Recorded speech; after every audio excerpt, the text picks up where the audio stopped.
بسم الله الرحمن الرحیم. سلام درنښت تاسو ټول درنو زړه ته نږدې زده کوونکو ته یو ځل بیا اشرف شریفی یم او تاسو ته په نن ویډیو کې ښه راغلاست وایم. د ټول څخه اول مونږ خوشحالیږو چې تاسو زموږ څخه په سبسکرایب کولو سره حمایت وکړئ. ان شاء الله چې موږ به تاسو ته هره ورځ روزمره اپډیټ ویډیوګانې اپلوډ کوو.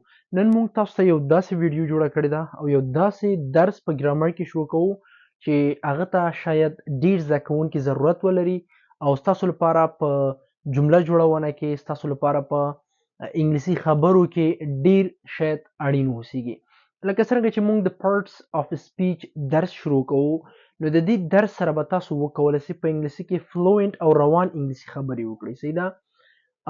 موږ تیر درس کې البته په تیر بخش د ګرامر کې د انګلیسي 12 مهمه زمانې تشریح کړلې چې هغه موږ خوشبختانه پلی لیست ورته لرو، کولای شئ هلته لاړ شئ هغه درسونه در سره وګورئ. صحیح ده؟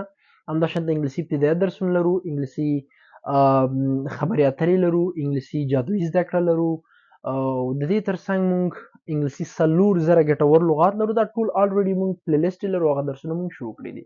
نن چې موږ تاسو کوم درس شروع کوو هغه د پارټس اف سپیچ. شاید تاسو په دې باندې ډیر وخت کورس کې درسونه ویلي وي، شاید تاسو ډیر استادانو څخه زده کړه کړې وي، خو نن زده کړه چې تاسو کومه شروع کوئ او کومه په دې ویډیو کې کوئ، ان شاء الله چې باوري یم 100% به زده کوئ او شاید تاسو ته تر اوسه پورې کړي هم نه وي. د پارټس اف سپیچ مطلب څه ده؟ پارټس اف سپیچ د کلام اجزاوي یا هم د کلام توکي، یعنی د کلام اجزاوي په انګلیسي ګرامر کې سي هغه ته ویلی سي پارټس اف سپیچ. صحیح سو؟ یو بخش د خبرو کولو څخه ده. د دې په اړه باندې تاسو شاید ډیر تعریفونه اوریدلی وي. یو د دې تعریفونو څخه هغه دا ده: The classification of words is called parts of speech. The classification of words is called parts of speech. یعنی د الفاظو طبقه بندی ته، د الفاظو درجه بندی ته موږ تاسو څه شی ویلی سو؟ د کلام توکي. د الفاظو درجه بندی یعنی دغه اوس زه چې کومې خبرې کوم د دغو درجه بندی هر یو بخش معلومول دې ته ویلی سي د کلام توکي. صحیح ده؟ بیا هم نه یې پوه شوی، زه به بیا تاته نوره وضاحت درکړم. کله چې ته پښتو کې یو جمله لیکې د هغه هره برخه بیلول دې ته ویلی سي د کلام توکي. لکه څنګه چې موږ تاسو په ټینسونو کې ویل، مثلا سبجیکټ به مو ځان ته بیل که، فاعل سو، د ورب سو، د کمپلیمنټ سو، د اډجکټیو سو، د ورب سو. دغسې طبقه بندي ته په انګلیسي ګرامر کې موږ تاسو وایو پارټس اف سپیچ. صحیح ده؟ یو بل زه تاسو ته داسې مثال درکوم چې په دې مثال سره تاسو انشاءالله همیشه د تل لپاره که چېرې تاسو دا مثال په یاد ولرئ او تاسو څخه یو څوک پوښتنه وکړي چې دا پارټس اف سپیچ څه معنا لري، ته به 100% د دې جواب ورکړي. صحیح ده؟ یو مثال موږ تاسو لرو د ځمکې په سر البته هغه کوم شیان چې ذی روح دي او هغه کوم شیان چې ژوند کوي. صحیح سو؟ هغه موږ تاسو مثلا په درې طبقه بندي کې موږ تاسو جوړو. صحیح ده؟ یو هغه حیوانات دي چې په لمده کې دي، یعنی په اوبو کې ژوند کوي. یو هغه قسم حیوانات دي چې هغه مثلا په وچه باندې ژوند کوي. یو داسې قسم پرندگان چې موږ تاسو ورته هغه په هوا کې دي. یعنی اوس مثلا که چیرې تا ته څوک وایي چې ماهي د کوم ډول حیوانات څخه راتلی، ته ورته ویلی چې هغه په اوبو کې ژوند کوي. صحیح سو؟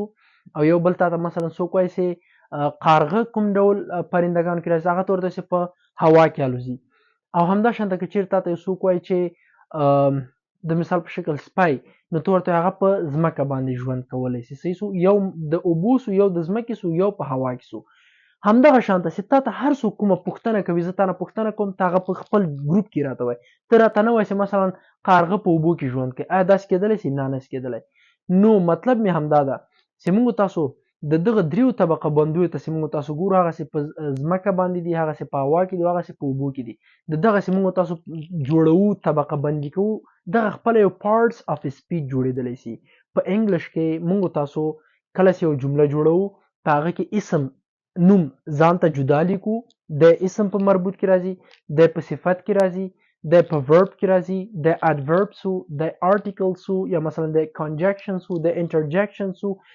دغه شانته ترتیب او ترکیب جوړول ته موږ تاسو په انګلیش کې ویلی سو پارټس اف سپیچ یا هم د کلام توکي. صحیح سو؟ انشاءالله چې تاسو به بیخي ښه پوه سوي. یا مثلا زه یو جمله جوړوم، زه کور ته ځم. صحیح سو؟ زه کور ته ځم. نو اوس تاسو دلته وګورئ، زه دا فاعل سو، همداشانته کور نوم یا ناون سو، او تلل فعل سو. یعنی د درې حالات څخه جوړ سو. فعل په بخښنې سره فاعل، همداشانته فعل او نوم، درې قسمه حالات څخه جوړ سو. دا اوس ما طبقه بندي که ان شاء الله چې تاسو به په همدې پارټس اف سپیچ کې دغه برخې زده کړئ. صحیح سو، په ذهن کې دې دا یاد شو. اوس مثلا زه بیا تاسو نه که چېرې تاسو یو څوک وایي چې پارټس اف سپیچ په انګلیش کې د انګلیسي په ګرامر کې دا پارټس اف سپیچ ته ماته تعریف کړه. اول خو به زه درته د کلاسیفیکیشن اف words is called parts of speech.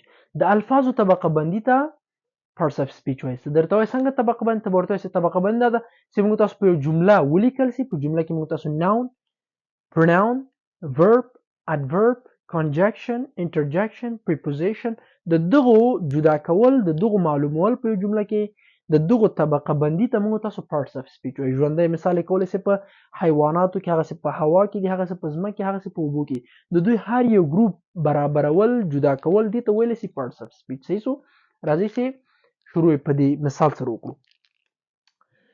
ښه، موږ تاسو په parts of speech که چیرې تا نه یو څوک پوښتنه کوي چې دا parts of speech په انګلیش کې دا څو دانې موږ تاسو لرو.